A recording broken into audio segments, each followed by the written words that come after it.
नमस्ते, सत श्री अकाल, क्या हाल चाल। मेरे साथ आज नए गेस्ट हैं प्रियांशु, जिनका अपना एक यूट्यूब चैनल भी है प्रियांशु क्रॉनिकल्स करके। इन्होंने जेई मेंस और जेई एडवांस की तैयारी की और इन्होंने जो इन्होंने परसेंटाइल स्कोर किया 98.94। ये अपनी पूरी जर्नी के बारे में बताएंगे। इन्होंने कब ड्रीम देखा एक आईआईटी एक एनआईटी और कहाँ से इन्हें इंस्पिरेशन मिला, सारे डिटेल जानेंगे इस वीडियो में। और आप लोगों ने जो डाउट्स अपने भेजे हैं भैया से पूछने के लिए वो भी जानेंगे। तो प्रियांशु भाई, आपका हमारे पॉडकास्ट में स्वागत है। अपने बारे में कुछ बोलना चाहें? Thank you. तो मैंने जेई मेंस में 98.94 परसेंटाइल सिक्योर किया है और जे एडवांस क्वालिफाई किया है। और ड्रॉप ईयर में मैंने सिर्फ सेल्फ स्टडी किया था और क्लास 11th 12th मैंने अपना कम्प्लीटली ऑनलाइन पढ़ा था। कंप्लीटली ऑनलाइन पढ़ने के बाद ड्रॉप लिया है भाई ने। तो सबसे पहले स्टार्ट करते हैं हम क्लास 10th से। तो 10th की क्या परसेंटेज रही? तो 10th में मेरा सीबीएसई बोर्ड था और उसमें मेरी परसेंटेज थी 94.6। तो 94.6 मतलब बचपन से ही स्कॉलर बच्चे रहे हैं लग रहा है। तो क्या प्रियांशु, आपको सबसे पहले कब पता चला कि जेई का एग्जाम होता है और मुझे जेई की तरफ जाना है, या फिर एग्जाम के बारे में कब नॉलेज हुआ? तो जब मैं 10th में था तो जैसे मेरे भैया है वो नीट का प्रिपरेशन कर रहे थे, तो उन्होंने ही मुझे जेई के बारे में बताया और इंजीनियरिंग के बारे में बताया कि ये भी एक फील्ड है, तुम इसमें भी अपना करियर परस्यू कर सकते हो। तो वहां से मुझे पता चला जेई के बारे में और मैंने सोचा कि क्योंकि मेरा अच्छा परसेंटेज आया था 10th में, तो मैंने सोचा कि मैं साइंस स्ट्रीम ही लूँ। जैसे आपने बोला कि आपने ऑनलाइन पढ़ाई की 11th 12th में, तो ऑनलाइन पढ़ाई की, तो क्या सबसे पहले आपका थॉट नहीं आया कि ऑफलाइन ऑनलाइन, इसका कैसे आपने डिसाइड किया कि मुझे ऑनलाइन अच्छे से समझ आएगा? तो जैसे 10th में मैंने कोरोना का टाइम था, तो कम्प्लीटली ऑनलाइन ही पढ़ा था 10th में। और ऑनलाइन में ही काफी अच्छे से जब समझ में आ रहा था और मैं खुद से प्लानिंग करता था, तो एक अच्छा वो बन गया था, मतलब आदत। तो मैंने सोचा कि 11 12 में मैं ऑनलाइन ही करता हूँ, क्योंकि मुझे कोटा जाने का मन नहीं था, क्योंकि बहुत ज्यादा कंपटीशन के कारण है, वैसा इन्वायरमेंट अच्छा नहीं लग रहा था मुझे। तो मैंने सोचा घर में ही पढ़ते, ऑनलाइन ही करते। तो सबसे पहले ऑनलाइन आपने स्टार्ट किया, किस मंथ में आपने लगभग स्टार्ट किया और क्या बैचेस आपने फॉलो किए हैं इस जर्नी में? तो जैसे ही बोर्ड्स का रिजल्ट आ गया 10th का, उसके बाद मैंने फिजिक्स वाला का अर्जुना बैच लिया था और उससे मैंने अपना जो ऑनलाइन जेई का जर्नी है वो स्टार्ट किया था। जेई का जर्नी अर्जुना बैच से स्टार्ट किया भाई ने। तो उसके बाद फिजिक्स लक्ष्य वाला। बैच लिया होगा 12th में। हाँ, 12th में लक्ष्य बैच लिया था। तो जब 11th में प्रिपरेशन करते हैं, सबसे बच्चों का डाउट आता है, आप खुद यूट्यूब चैनल चला रहे हैं, आप पे भी कमेंट आते होंगे कि 11th क्लास में बहुत प्रॉब्लम आती है स्टार्टिंग में, उसे कैसे हैंडल किया आपने? तो स्टार्टिंग में जैसे 10th के बाद 11th में बहुत ज्यादा गैप होता है। तो जैसे मतलब टीचर्स जो जो बोल रहे थे क्लास में वही मैं कर रहा था, बाकी एक्स्ट्रा कुछ भी नहीं कर रहा था। तो टीचर्स ने बहुत अच्छे से गाइड किया क्लास में और पढ़ाया, और जितने भी लेक्चर्स होते थे वही मैं करता था, और जो वो होमवर्क देते थे कर लेता था बस। इसी तरह मैंने पूरा 11th अपना किया और कभी कोई क्लास ऐसे मिस नहीं किया जिससे कि कोई बैकलॉग नहीं बना एंड में। आपने डमी फॉलो किया था या फिर स्कूल रेगुलर वाले बच्चे थे? मेरा डमी स्कूल था। Dummy school. डमी। तो सबसे पहले जब जी। आपने प्रिपरेशन स्टार्ट की, आपको क्या लगता है कि आपने 11th 12th में तैयारी की, फिर आपने ड्रॉप ईयर में क्वेश्चंस किए ड्रॉप ईयर में, और फिर 98 परसेंटाइल तक का सफर, 99 के लगभग का। तो क्या लगता है कि आपने जी। 11th 12th में कौन सी गलतियां की, और क्या मतलब डायरेक्शन की कमी थी या क्या था जो आपने ड्रॉप ईयर में सही किया? तो 11 12 में था कि जो सिलेबस मैंने अपना कंप्लीट किया, तो लेक्चर्स काफी रहते थे, जिसके कारण कि प्रैक्टिस में थोड़ा कमी रह गया था। तो उसके कारण जो था कि मेरा 12th के साथ उतना अच्छा परसेंटाइल नहीं था। 12th के साथ मेरा 95.5 परसेंटाइल था। तो इसीलिए मैंने, क्योंकि उतने परसेंटाइल पे कोई भी अच्छा एनआईटी भी नहीं मिल रहा था, तो मैंने सोचा कि ड्रॉप ही ले लेते हैं और देखते हैं एक बार ट्राई करके। तो मेनली क्वेश्चन प्रैक्टिस का ही था। फिर भाई ने ड्रॉप ले लिया। तो सबसे पहले स्टार्ट करते हैं, तो मेडिकल फील्ड ना चूज करके इंजीनियरिंग फील्ड चूज किया, So what inspired you to choose the engineering field? तो ऐसा था कि जैसे बायो मतलब उतना अच्छा नहीं लगता था क्योंकि बहुत सारे मतलब रटने वाले पोर्शंस होते हैं बायो में। अब मैथ्स है थोड़ा सोचने वाला तो इंटरेस्ट था मैथ्स में क्योंकि 10th में मैथ्स में 98 मार्क्स आए थे तो वहीं से थोड़ा इंक्लिनेशन हुआ कि मैथ्स में ही करेंगे तो शायद कुछ अच्छा हो जाए। और बायो की तरफ उतना इंटरेस्ट था नहीं क्योंकि काफ़ी वो पोर्शन होता था जिसको कि रटने वाला होता था। तो इसी कारण से मैंने पीसीएम सेलेक्ट किया अपने क्लास 11th में। इंजीनियरिंग फील्ड, क्या कोई फैमिली में या फिर हाँ। कोई बैकग्राउंड में इंजीनियर है जो आईआईटी एनआईटी से हो, आपका भी ड्रीम हो कि उनकी तरह बनना है? नहीं, ऐसा तो कोई नहीं है हमारा। तो मतलब पहले ही हैं जो एनआईटीएन आईआईटीएन बनने वाले हैं। जी। अच्छा, तो 11th स्टार्ट हुई, तो 11th में आपको क्या लगता है कि स्टार्टिंग में क्या-क्या प्रॉब्लम्स आती है और कैसे टैकल करना चाहिए स्टार्टिंग में, जो स्टार्टिंग के 2-3 मंथ होते हैं? तो स्टार्टिंग के 2-3 मंथ में मेनली यही होता है कि मतलब जब हम ऑनलाइन पढ़ते हैं तो बैकलॉग का इश्यू रहता है। तो अगर स्टार्टिंग में ही आप प्रॉपरली हम फॉलो करें क्लासेस और लेक्चर्स को, तो ऐसा दिक्कत नहीं आता है। मेनली यही होता है कि हम स्टार्टिंग में ही थोड़ा रिलैक्स हो जाते हैं, 10th से आए हुए होते हैं, तो लगता है कि अभी थोड़ा रिलैक्स करते हैं, तो उसके कारण से बैकलॉग बन जाता है। तो ये एक प्रॉब्लम होता है जो अगर आप स्टार्टिंग से ही कंटीन्यूअस लेक्चर करेंगे तो ये प्रॉब्लम नहीं होगा। और दूसरा होता है कि हम उतना बड़ा गैप होता है 10th में बहुत कम सिलेबस होता है और 11th में बहुत ज़्यादा होता है, तो बहुत ऐसे होते हैं जो गिव अप कर देते हैं। तो ऐसा नहीं करना है, बस कंटीन्यूअसली क्लास अगर हम करते रहेंगे और होमवर्क करते रहेंगे जो टीचर्स कहते हैं, तो आई थिंक अच्छा हो जाएगा जो भी आपका 11th में। मतलब टीचर को कंप्लीटली अगर फॉलो करेंगे, हाँ, तो फॉलो हमारे करें। लिए उतना ही फ़ायदा होगा। हाँ, उतना फ़ायदा मिलेगा। तो क्या आपने कोई बुक मतलब यूज़ किया था, मॉड्यूल यूज़ किया था, बुक यूज़ किया था? हाँ, इनिशियली मैंने मॉड्यूल्स लिया था, फिज़िक्स वाला का मॉड्यूल्स लिया था, उसको मैंने सॉल्व किया था। और बुक्स भी यूज़ किए थे जो स्टार्टिंग में मतलब ऐसी क्यूरियोसिटी होती है कि बुक्स करना है, तो मैंने भी बुक्स ले लिए थे, सिंगेज ले लिया था मैंने, एरोडोप भी लिया था। तो थोड़ा फॉलो हुआ और उसके कारण भी थोड़ा 11th मतलब बैलेंस नहीं कर पाया मैं। एक रिसोर्स पे स्टिक नहीं हो पाया, कभी मैं बुक करता था, कभी मॉड्यूल्स। इसके कारण से भी मुझे थोड़ा लगा कि मुझे ड्रॉप लेना पड़ा। तो अगर एक शुरू से ही अगर एक ही रिसोर्स पे स्टिक करोगे तो वो ज़्यादा बेटर होगा। लाइक अगर मॉड्यूल्स कर रहे हो तो मॉड्यूल करो, बुक कर रहे हो तो बुक करो। एक रिसोर्स को अगर फॉलो करोगे तो ज़्यादा सही रहेगा। आपने बोला आपने सिंगल्स खरीदा, सिंगल्स को पढ़ा, तो क्या लगता है अभी जो ट्रेंडिंग क्वेश्चन है सिंगल्स वर्सेस ब्लैक बुक, क्या बोलना चाहेंगे इसके बारे में? तो ब्लैक बुक ज़्यादा थोड़ा एडवांस ओरिएंटेड है, लेकिन सिंगेज ऐसी बुक है कि कोई भी कर सकता है क्योंकि उसमें एग्ज़ाम्पल भी दिया है और एक्सरसाइज़ भी। तो अगर आप खुद से सेल्फ स्टडी कर रहे हो तो वो बुक आप कर सकते हो। ब्लैक बुक ये हो गया कि आपका मेंस प्रिपरेशन थोड़ा अच्छा है तो आप टफ़र क्वेश्चन अगर करना चाहते हैं, तो ब्लैक बुक आप कर सकते हैं। लेकिन सिंगेज आप ओवरऑल मेंस और एडवांस दोनों के लिए हो सकता है। मतलब जो बच्चा अभी स्टार्ट कर रहा है प्रिपरेशन उसके लिए भैया ये हाँ, सजेस्ट कर रहे हैं कि सिंगल्स करो। पह पहले बेसिक्स अपना करो या फिर तुम मॉड्यूल्स करो या फिर सिंगेज कर सकते हो। जैसे प्रिपरेशन स्टार्ट की, जब 11th में आए, प्रिपरेशन स्टार्ट की, तो गाइड करने वाला कोई था आपके पास? नहीं, गाइड करने वाला कोई नहीं था, बस जो टीचर्स थे वही जो बोलते थे वही मैं करता था। ऐसा कोई गाइड मैंने मेंटरशिप भी नहीं लिया था। अच्छा, तो जैसे आप भैया आप खुद मतलब बच्चों को गाइड कर रहे हैं अपने चैनल पे प्रियांशु क्रॉनिकल करके, आप जाके देख सकते हैं जो बच्चे देख रहे हैं प्रियांशु क्रॉनिकल करके भैया का चैनल है, वहाँ पे बच्चों को गाइड कर रहे हैं, अपने बारे में बता रहे हैं, अपनी जर्नी शेयर कर रहे हैं। तो उसमें क्या लगता है भैया कि जैसे मेंटोरशिप बच्चों को कितनी इम्पोर्टेंस होती है, जेईई प्रिपरेशन, नीट प्रिपरेशन में?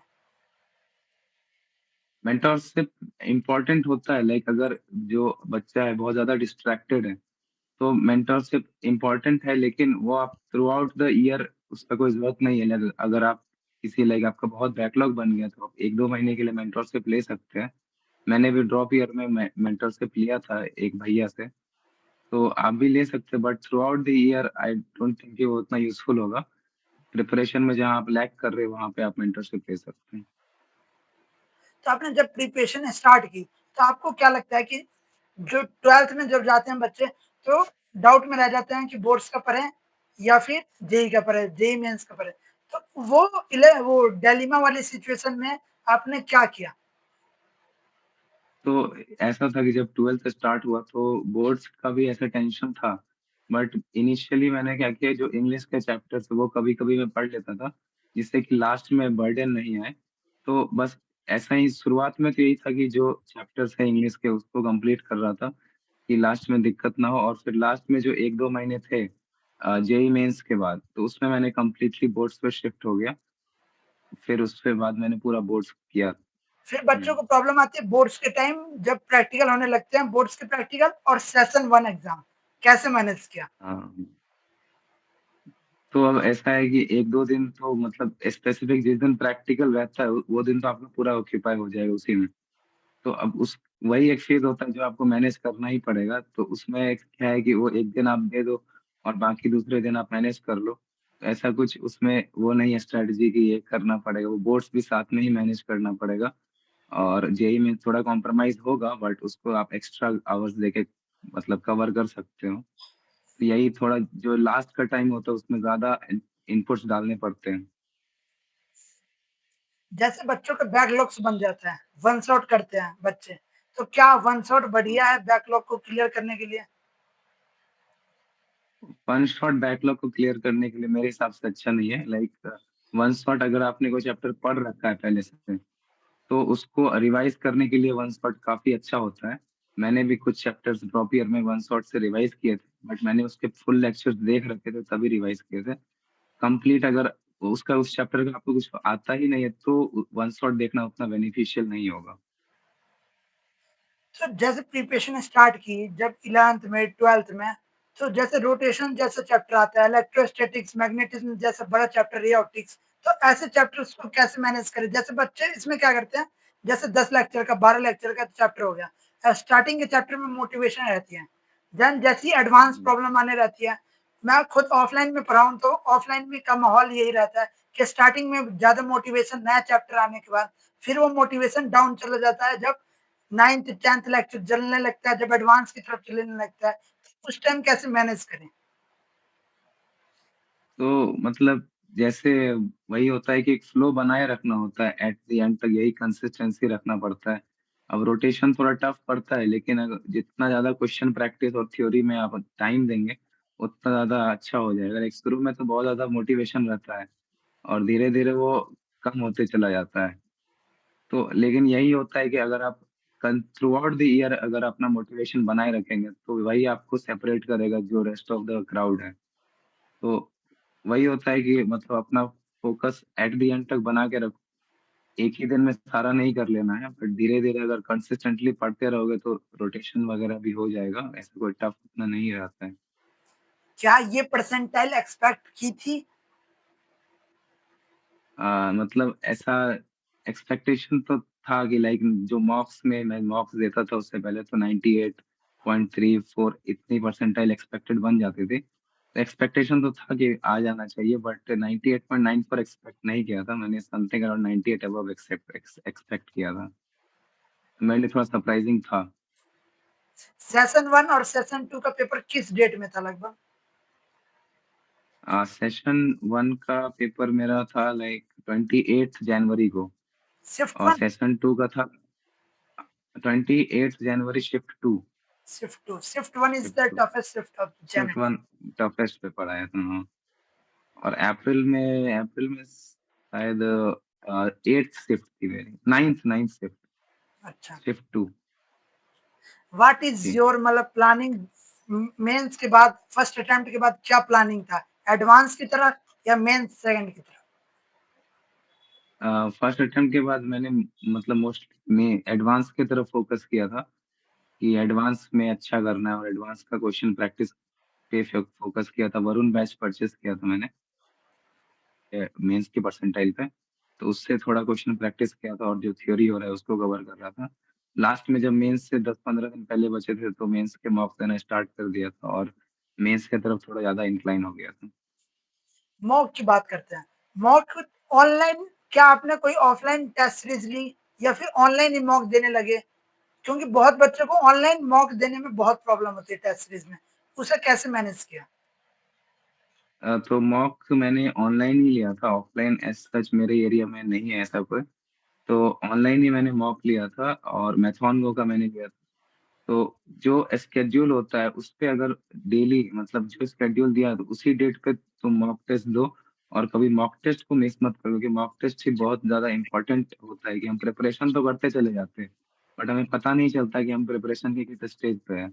जो मॉक टेस्ट होता है वही रियलिटी चेक देता है कि तुम्हारा कितना प्रिपरेशन का क्या स्टेटस है। तो जिस डेट पे तुम्हारा मॉक टेस्ट है उसको इसकी एक शेड्यूल बनाओ और उसको फॉलो करो एट द एंड तक। तो उससे तुम्हारा प्रिपरेशन ट्रैक होता रहेगा मॉक टेस्ट के थ्रू और तुम्हें पता चलता रहेगा कि तुम्हारा क्या प्रिपरेशन का स्टेटस है। तो क्या लगता है कि जो आपका मतलब मॉक टेस्ट दे देते हैं मैथेंगो का अभी हाँ, चल रहा है नंबर 1 पे, जो ऑनलाइन का है बच्चों का, जो वो आ रहा है रिएक्शन आ रहा है कि नंबर 1 रिलेटेबल, कि मतलब हाँ ना ही ज़्यादा टफ हाँ, बनाना, एकदम रिलेट करना मेंस का मेंस लेवल से, एडवांस का एडवांस लेवल से। तो क्या आप मैथेंगो की टेस्ट सीरीज को क्या रेटिंग देना चाहेंगे? हाँ। तो मैथॉन गो की जो टेस्ट सीरीज है वो मतलब मेंस के लिए लाइक मेंस और एडवांस दोनों के लिए लिया था मैंने। तो मेंस के लिए काफ़ी अच्छा है मतलब पूरा मतलब जो डिफ़िकल्टी लेवल है उसके हिसाब से वो पेपर्स बनाते हैं और मतलब एज़ कम्पेयर टू मैंने जहाँ भी मॉक दिया है अपने 12th के साथ भी बहुत सारी जगहों का मॉक लिया था मैंने। मुझे मैथॉन का मॉक सबसे अच्छा लगा और मेन जो उनका एनालिसिस होता है वो काफ़ी अच्छा रहता है। कि हर टेस्ट के बाद वो एक ऐसे वीडियो एनालिसिस देते हैं कि कौन-सा क्वेश्चन कैसा है, इसको कैसे अप्रोच किया जाता है और ऐसा सिमिलर क्वेश्चन कहाँ आया हुआ है। तो एक पूरा एनालिसिस पार्ट जो है वो काफ़ी डिटेल्ड और ऐसा एनालिसिस मैंने अभी तक नहीं देखा है किसी भी टेस्ट प्लेटफ़ॉर्म का। तो मैथॉन का मॉक मेंस और एडवांस के लिए दोनों के लिए काफ़ी रेलेवेंट था मेरे हिसाब से। टेस्ट एनालिसिस क्या स्टेप्स होने चाहिए जो बच्चे 11th में है उसे गाइड अगर करे, तो क्या स्टेप्स होने चाहिए टेस्ट एनालिसिस के? तो जब भी लाइक तुम अपना टेस्ट दो तो सबसे पहले ये देखो कि कौन से क्वेश्चन जो है वो ऐसे थे कि जो सिली मिस्टेक्स हो गए, फॉर्मूला एरर हो गया या फिर तुमने लाइक देखा नहीं, क्वेश्चन ही नहीं देखा, ऑप्शन ही नहीं देखा तो ऐसे सारे मिस्टेक्स को सेपरेट करो और दूसरा देखो कि जब भी टेस्ट हो तो डायरेक्टली सॉल्यूशन पे जंप मत करो, पहले उसको फिर से रीट्राई करो और देखो कि तुमसे बन पाता है कि नहीं या फिर हो सकता है कि टेस्ट एनवायरनमेंट में तुमसे ना बन पाया हो। बट अगर हो सकता है कि तुम जब टेस्ट के बाद उसको ट्राई करो तो तुमसे बन जाए। तो ऐसे एनालिसिस करो और बाकी जब तुम सॉल्यूशन देखो, उसमें देखो कि क्वेश्चन में कौन-सा स्टेप था जो तुम नहीं सोच पाए और उसको तुम अपने नोट से रिवाइज़ करो और वहाँ पे लिख लो। जब भी मतलब एक टेस्ट एनालिसिस के लिए तुम्हारा सेपरेट कॉपी होना चाहिए। इसमें कि तुम हर क्वेश्चन का लिखा हो कि किस रीज़न की वजह से तुम्हारा ये गलत हुआ और उसको तुम हर टेस्ट से पहले रिवाइज़ करो। यही बेसिक सा एनालिसिस होना चाहिए और ऐसा कुछ इसमें नहीं है। आपने से क्या-क्या क्वेश्चन पूछा था जब आपने ड्रॉप ले लिया था? क्या मतलब कोई बच्चा अगर 12th में है, उसका नम परसेंटाइल उतना अच्छा नहीं आया कि कोई आईआईटी मिल पाए, कोई अच्छी एनआईटी मिल पाए, तो उसे क्या अपने आप से क्वेश्चन पूछने चाहिए ड्रॉप ईयर लेने से पहले? तो जैसे ड्रॉप ईयर लेने से पहले तुम अपने सारे मिस्टेक्स एक कॉपी में लिखो कि तुमने क्या-क्या मिस्टेक्स किए हैं और उसको एनालाइज़ करो कि क्या तुम इसको ड्रॉप ईयर में सुधार सकते हो या फिर नहीं। अगर तुम्हें लगता है कि हाँ, इम्प्रूवमेंट का स्कोप है, तो तुम ड्रॉप ईयर ले सकते हो और तुम्हें लगता है कि नहीं मुझसे नहीं हो पाएगा या फिर ऐसा पहले से गिव अप एटीट्यूड में हो तो drop year I don't think कि उतना तुम्हारे लिए बेनिफिशियल होगा क्योंकि ड्रॉप ईयर खुद में ही काफ़ी हेक्टिक होता है। तुम्हें रोज़ अपने आप को मोटिवेट करना पड़ेगा पढ़ने के लिए। कोई तुम्हें मतलब ऐसे मोटिवेट नहीं करेगा। तो अगर तुम्हें लगता है कि इम्प्रूवमेंट का स्कोप है तो तभी तुम ड्रॉप लो। किसी के कहने पर ड्रॉप मत लो, खुद से आ रहा है तो ही ड्रॉप का चॉइस करो। केमिस्ट्री की बात करते हैं, तो ऑर्गेनिक केमिस्ट्री में बच्चों को बहुत प्रॉब्लम आती है, बहुत कहते हैं मैकेनिज्म रटना पड़ता है। इसके बारे में क्या बोलोगे? कैसे आपने ऑर्गेनिक केमिस्ट्री को टैकल किया?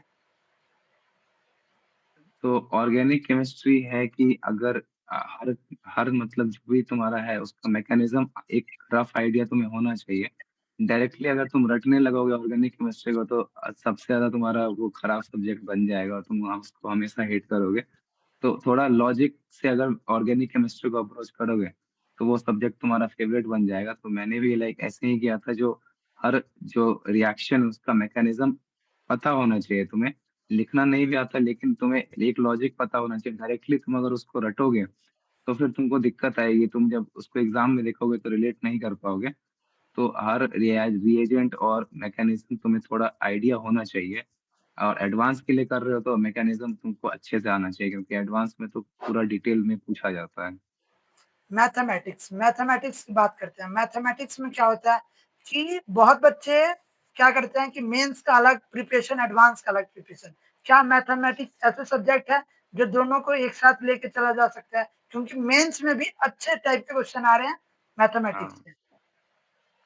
तो मैथमेटिक्स मतलब ऐसा, मैं भी ऐसा शुरू में करता था 12th के साथ, बट मैथमेटिक्स ऐसा सब्जेक्ट नहीं है कि उसको तुम मेंस के लिए अलग पढ़ो, एडवांस के लिए अलग पढ़ो, क्योंकि मेंस का लेवल अप्रोक्सीमेटली एडवांस के लेवल के ही बराबर है। लाइक मॉडरेट क्वेश्चन जो आते हैं एडवांस के, उसके बराबर आ चुका है मेंस का लेवल।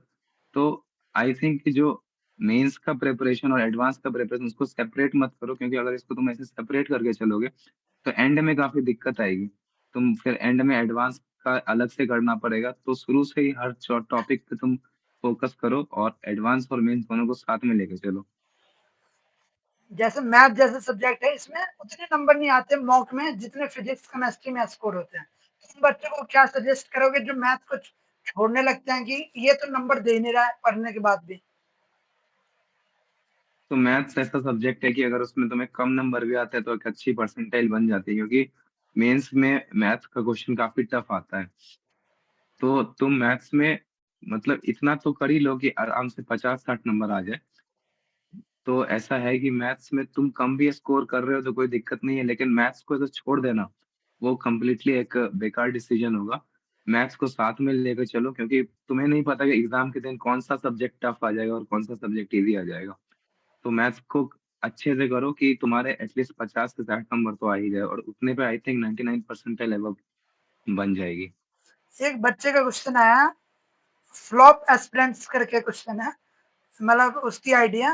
पहला क्वेश्चन है, उन्होंने 4 क्वेश्चन भेजे हैं। सिलेबस ज़रूरी है या प्रैक्टिस? तो ये है कि सिलेबस ज़रूरी है, प्रैक्टिस को सेपरेट नहीं पूछ सकते। सिलेबस और प्रैक्टिस दोनों साथ में होना चाहिए। तुम अगर सिर्फ लेक्चर कर रहे हो, तो तुम सिलेबस कंप्लीट भी कर लोगे तो उसका कोई फ़ायदा नहीं है, तुम्हारे मार्क्स में नंबर नहीं आएँगे। लेकिन तुम साथ में थ्योरी और क्वेश्चन प्रैक्टिस को एक बैलेंस वे में अगर लेके चल रहे हो, तो वो ज़्यादा बेटर होगा। सिर्फ थ्योरी पढ़ने से सिलेक्शन नहीं होगा, थ्योरी के साथ तुम्हें एम्पल अमाउंट ऑफ क्वेश्चन भी करने पड़ेंगे, चाहे वो जेईई मेंस हो या जेईई एडवांस हो। मोस्ट ऑफ द बच्चे क्या करते हैं कि वो थ्योरी ही करते रहते हैं, और वो अपने आप को टेस्ट नहीं करते क्वेश्चन के थ्रू, और सिलेबस कंप्लीट कर लेते हैं, फिर मॉक्स में कम नंबर आते हैं तो वो बोलते हैं कि इतने कम नंबर क्यों आ रहे हैं। तो साथ में लेके चलो दोनों को, तो ताकि तुम्हारा मॉक में भी अच्छे नंबर आए और तुम्हारा सिलेबस एक अच्छे लेवल पे कंप्लीट हो पाए। दूसरा क्वेश्चन है, सिलेबस जल्दी कैसे पूरा करें? वन शॉट देखें या full length?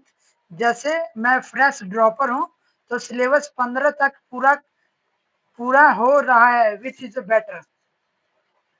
Syllabus one shot से मत करो। अगर तुम्हारे पास अभी बहुत टाइम है, अभी अप्रोक्सीमेटली 6 महीने, तो वन शॉट से सिलेबस करना एक अच्छा ऑप्शन नहीं होगा। कंप्लीट लेक्चर देखो और क्वेश्चन प्रैक्टिस करो, ताकि तुम्हारा एक स्ट्रॉन्ग जो फाउंडेशन वो बन पाए। तो वन शॉट मत देखो अगर तुम पहली बार किसी चैप्टर को देख रहे हो तो।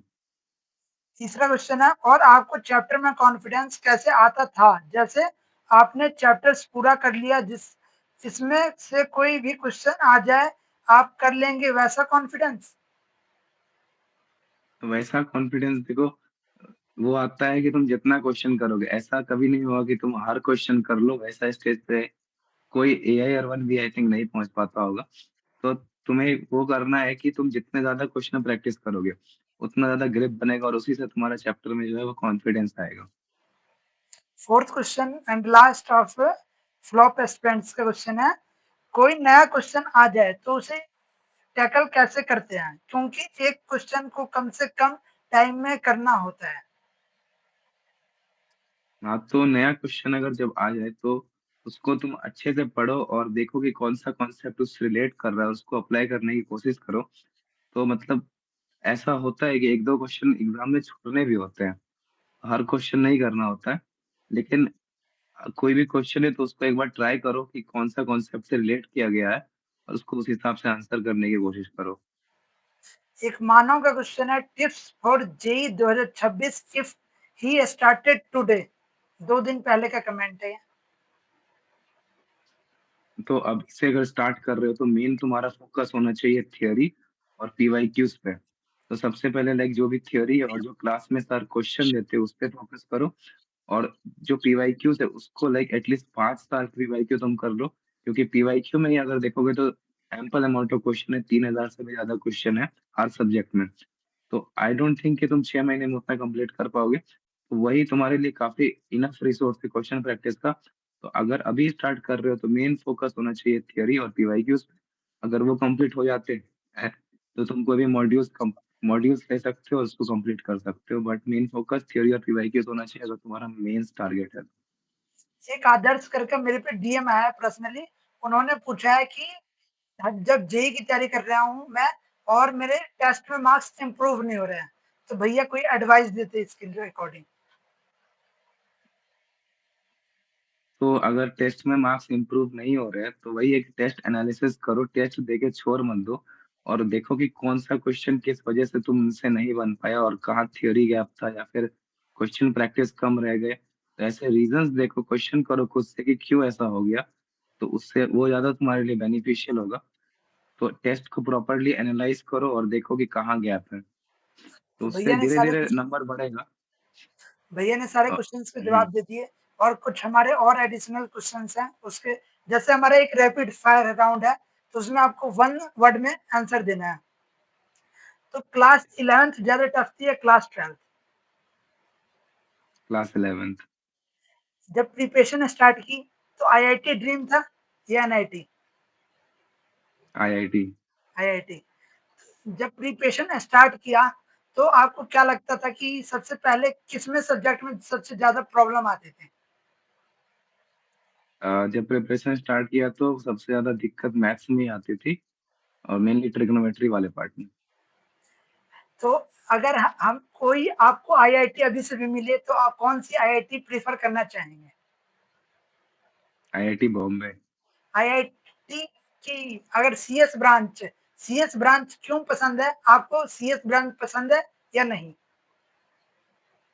हाँ, मुझे सीएस ब्रांच पसंद है, और क्योंकि मुझे मतलब क्लास 9 10 से ही कोडिंग में इंटरेस्ट था, तो इसीलिए मुझे थोड़ा सीएस ब्रांच ज्यादा इंक्लिनेशन है। अगर आपका कोई छोटा भाई हो तो क्लास 9 से प्रिपरेशन करवाएंगे आईआईटी जेई या फिर नीट जो भी वो कॉम्पिटेटिव एग्जाम की तरफ जाना चाहे, या क्लास 11 से? क्लास 11 से। क्लास 11 से। ये हमारा रैपिड फायर राउंड था, भाई ने पूरा अच्छे से जवाब दिया। तो जैसे जब प्रॉब्लम्स आती है बच्चों को, तो वैसे ही इनऑर्गेनिक में प्रॉब्लम आती है। तो क्या शॉर्ट नोट्स इनऑर्गेनिक के लिए शॉर्ट नोट्स प्रेफर करना चाहिए या लॉन्ग नोट्स? इनऑर्गेनिक का जैसे शॉर्ट नोट्स भी यूजफुल होते हैं कुछ चैप्टर्स के लिए, जैसे कि ब्लॉक केमिस्ट्री हो गया। ब्लॉक केमिस्ट्री में बहुत सारे ट्रेंड्स हैं, उसको एक जगह लिख के तुम याद करोगे ज्यादा बेटर रहेगा। बट जैसे चैप्टर हो गया केमिकल बॉन्डिंग, कोऑर्डिनेशन केमिस्ट्री, अब इन सब के लिए शॉर्ट नोट्स यूजफुल नहीं होंगे क्योंकि इनमें कॉन्सेप्ट बहुत ज्यादा है। तो शॉर्ट नोट्स कुछ चैप्टर के लिए बना सकते हो जहाँ पे रटने वाला पार्ट ज्यादा है, और जहाँ पे कॉन्सेप्चुअल ज्यादा अंडरस्टैंडिंग है, जैसे कि chemical bonding, molecular orbital theory और कोऑर्डिनेशन केमिस्ट्री। तो इसमें तुम अपने प्रॉपर लॉन्ग नोट्स को ही प्रेफर करो। और इनऑर्गेनिक केमिस्ट्री में ऐसा डेली तुम उसको रिवाइज करो। मैं ऐसा करता था कि सुबह उठने के बाद 1 घंटा इनऑर्गेनिक केमिस्ट्री को टाइम देता था। तो इससे होगा कि तुम्हारा एंड में बर्डन नहीं होगा कि बहुत सारी चीजें बच गई है रटने के लिए। तो डेली टाइम दो इनऑर्गेनिक केमिस्ट्री को, तो ज्यादा बेहतर रहेगा तुम्हारे लिए। इनऑर्गेनिक। तो आपकी डेली शेड्यूल क्या थी जब आप जेई एस्पिरेंट थे? क्लास 12th 11th की और एक ड्रॉपर की, दोनों की बताइए। तो जैसे क्लास 11th में था, जैसे मैं मॉर्निंग में उठता था, मैं ऐसा नाइट पर्सन नहीं हूँ। तो मेरा है कि मैं दिन में ही पढ़ पाता हूँ। तो सुबह उठने के बाद सबसे पहले मैं इनऑर्गेनिक केमिस्ट्री पढ़ता हूँ। फिर उसके बाद जो है कि जो भी क्लास में होमवर्क मिलते थे, लाइक जो भी क्लास में सर देते थे उसको कंप्लीट करता था उसके बाद। और जो भी मॉड्यूल्स का होमवर्क है उसको करता था। फिर उसके बाद मेरी क्लासेस होती थी लाइक 4 बजे से लेके 9 बजे तक। 3 क्लासेस रहती थी 11th और 12th में।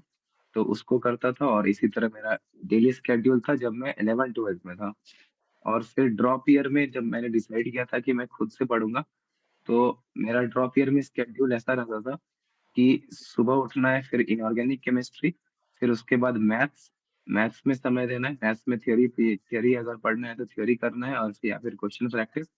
फिर मैथ्स में अप्रोक्सीमेटली 3-4 घंटे देता था मैं सुबह में, और फिर उसके बाद फिजिक्स, एंड देन शाम में केमिस्ट्री, मेनली ऑर्गेनिक केमिस्ट्री और फिजिकल केमिस्ट्री। फिर रात में मैं टू डू लिस्ट बना लेता था अगले दिन का, और इसी तरह मेरा डेली रूटीन था एज अ ड्रॉपर।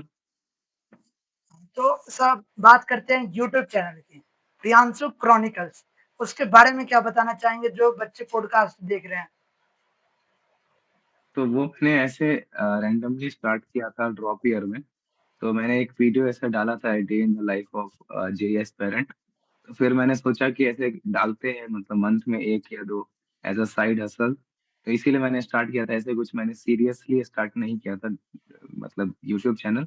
बट मेरा एडवाइस यही रहेगा कि कोई अगर अभी है ड्रॉप ईयर में, तो उसको अपने प्रिपरेशन पे फोकस करना चाहिए। अभी यूट्यूब चैनल तुम मत स्टार्ट करो, और क्योंकि थोड़ा दिक्कत हो जाता है जब लास्ट में तुम्हारे जब हो जाते हैं सब्सक्राइबर, तो मैनेज करना थोड़ा डिफिकल्ट होता है। अब कैसे मैनेज कर रहे हैं? एडिटिंग भी खुद करते हैं, मतलब कंटेंट तो आपका हाँ, ही है, एडिटिंग भी आपकी रहती है। हाँ, एडिटिंग भी मेरी रहती है और कंटेंट भी मैं ही बनाता हूँ। आपने अपनी जर्नी के बारे में पूरा बताया। एक टिप्स देना चाहें जो मतलब अभी बच्चा 11th में जा रहा हो, वो बच्चा अगर पॉडकास्ट देख रहा है, तो उसके लिए क्या टिप्स होनी चाहिए? तो यही होता है कि 11th में जब हम जाते हैं तो जोश बहुत ज़्यादा रहता है। मन करता है ये भी कर ले, वो भी कर ले, एरोडो भी कर ले, मॉड्यूल्स भी कर ले। तो ऐसा मत करो। अगर 11th में फिर से मुझे मौका मिलता, तो मेरा यही होता कि मैं एक रिसोर्स पे फ़ोकस करता और उसको कंप्लीटली सॉल्व करता और रिवाइज़ करता। तो यही है कि जब भी तुम लाइक कुछ भी करो तो एक रिसोर्स को स्टिक करो और उसको फॉलो करो एट द एंड तक। और टीचर्स की सुनो, क्योंकि 11th में हम रहते हैं पूरा जोश में और हम किसी की सुनते नहीं है। तो यही है कि टीचर्स की बात सुनो, क्योंकि उनका बहुत ज़्यादा एक्सपीरियंस रहता है। वो तुम्हारे जैसे बहुत सारे आईआईटियंस बना चुके हैं। तो अगर तुम उनकी बात सुनोगे तो ज़्यादा बेनिफिशियल होगा। और अपने टीचर्स को एट द एंड तक फॉलो करो, ज़्यादा अपना दिमाग मत लगाओ, यही मैं कहूँगा। डाउट कैसे सॉल्व कर देते ऑनलाइन क्लास अटेंड करने के बाद? हाँ, तो ये मेजर प्रॉब्लम होता है जब हम ऑनलाइन में होते हैं। तो इनिशियली तो ऐसे डाउट का कुछ नहीं लिया था मैंने, मतलब वही एक सेक्शन था आस्क डाउट, तो उसमें टेक्स्ट सॉल्यूशन आ जाता था जो भी डाउट था। बट वो उतना बेनिफिशियल नहीं हो रहा था मेरे लिए, तो मैंने एक ऐप है फिलो करके, तो उसका मैंने परचेज़ किया था, जहाँ पे कि मैं कभी भी अपना डाउट पूछ सकता हूँ। जब मुझको पोस्ट करना है डाउट, और एक टीचर मेरे लिए आ जाएँगे, मुझे डाउट बताने के लिए, तो वो मेरे लिए काफ़ी हेल्पफुल था ड्रॉप ईयर में। तो ऐसा तुम कर सकते हो, लाइक फ़िलो ले सकते हो, या फिर ऐसा कोई प्रोग्राम तुम जॉइन कर सकते हो जहाँ पे तुम्हारे डाउट जो है कोई टीचर सॉल्व करे। क्योंकि डाउट को ऐसे तुम अगर सप्रेस करोगे इनिशियली, तो तुम्हारा फंडामेंटल्स जो है वो खराब हो जाएगा। तो एक डाउट टीचर तुम्हारा होना चाहिए ऑनलाइन में भी। जैसे प्रियांशु भैया ने बताया कि डाउट को मतलब क्लियर करो जितना जल्दी, तो आपको बता दें कि हमारा एक टेलीग्राम चैनल है, वहाँ पे एमबीबीएस और आईआईटीएन स्टूडेंट्स हैं, वो आपकी डाउट सॉल्व और मेंटोरशिप फ्री ऑफ कॉस्ट करते हैं। डाउट आपको सॉल्व करेंगे, कॉपी में मतलब आपके आंसर लिख के कर देंगे, या फिर वॉइस नोट के थ्रू आपको समझा देंगे कि ये क्वेश्चंस कैसे अप्रोच करना चाहिए और क्या क्या मतलब इसके लिए क्या क्या थ्योरी इंपॉर्टेंट है और कैसे सॉल्व करना है। तो प्रियांशु भाई, तो 98.9 98 परसेंटाइल आने के बाद जेई एडवांस के पेपर के लिए कैसे प्रिपेयर किया, और जेई एडवांस में जो आप शिफ्ट 1 शिफ्ट 2 दिए, तो कौन सा आपको शिफ्ट टफ लगा आईआईटी कानपुर का? तो जी, जेईई एडवांस का लाइक मैंने प्रिपरेशन वही वरुण बैच से स्टार्ट किया था, और फिर उसके बाद मैंने मेनली पीवाईक्यूज पे फोकस किया और साइड बाय साइड थ्योरी भी की, क्योंकि बट लास्ट का टाइम तो उतना टाइम मिला नहीं, तो थोड़ा क्वेश्चन प्रैक्टिस में लैक हो गया। और मैंने फिर उसके बाद लाइक जो मेरा जे एडवांस का पेपर था वो मैंने दिया। तो पेपर वन तो लाइक काफी सही था, मतलब आसान था, मीडियम लेवल पे था। तो उसको देने के बाद थोड़ा होप्स जगा कि हाँ अच्छा हो जाएगा। फिर लाइक पेपर टू था वो काफी डिफिकल्ट बनाया गया था, और फिजिक्स तो स्पेशली काफी ज्यादा डिफिकल्ट थी पेपर टू की। और मैथ्स डुएबल था पेपर टू का, और केमिस्ट्री मिड में मीडियम लेवल जैसा आता है वैसे ही था। तो ओवरऑल पेपर एक टफ ही लेवल पे था 2024 के कंपैरिजन में। 2024 के कंपैरिजन में थोड़ा इजी पेपर था, मतलब 2024 वाला इजी था, 25 वाला अच्छा लेवल का आईआईटी कानपुर ने पेपर सेट किया था। तो भैया ने आपको आईआईटी के बारे में बताया, सारा डिटेल बता दिया। तो ऐसी अगर इनसे मतलब पर्सनली कांटेक्ट करना चाहते हैं तो इनके चैनल का लिंक डिस्क्रिप्शन में लगा हुआ है। प्रियांशु क्रॉनिकल्स करके चैनल है, वहां पे जाके आप इनकी डेली टिप्स ट्रिक्स देख सकते हैं। और ऐसी पॉडकास्ट हमारे चैनल पे पिकनिक स्टडी पे आते रहेंगे। यूपीएससी 2025 के जो टॉप कैंडिडेट्स हैं जिन्होंने यूपीएससी क्रैक किया है, आईआरएस, आईपीएस, आईएएस और आईएफएस, ऐसे एस्पिरेंट्स हमारे पॉडकास्ट पे आने ही वाले हैं। और रिसर्चर और एमबीबीएस जो टॉप रैंकर नीट में लाए हैं। एक स्पेशल एपिसोड आने वाली है जो कि नेवर गिव अप एपिसोड आने वाली है, जो 3.5 लाख से लेके 1339 ऑल इंडिया रैंक तक का सफर एक स्टूडेंट का आने वाला है। एलन से कैसे 3.5 लाख से 1339 रैंक आई है। तो ऐसे ही एपिसोड आते रहेंगे। और आपको कैसा लगा ये एपिसोड ये बता सकते हैं कमेंट में। तो ऐसे ही पढ़ते रहिए और ऐसे ही नए एपिसोड मोटिवेट करने के लिए आपके लिए आता रहेगा। Stay motivated, stay calm. Thank you Priyanshu भाई, ऐसे थैंक यू भैया। ऐसे इंस्पायरिंग वर्ड्स हमारे साथ शेयर करने के लिए, अपनी जर्नी शेयर करने के लिए। थैंक यू भैया मुझे बुलाने के लिए आपका।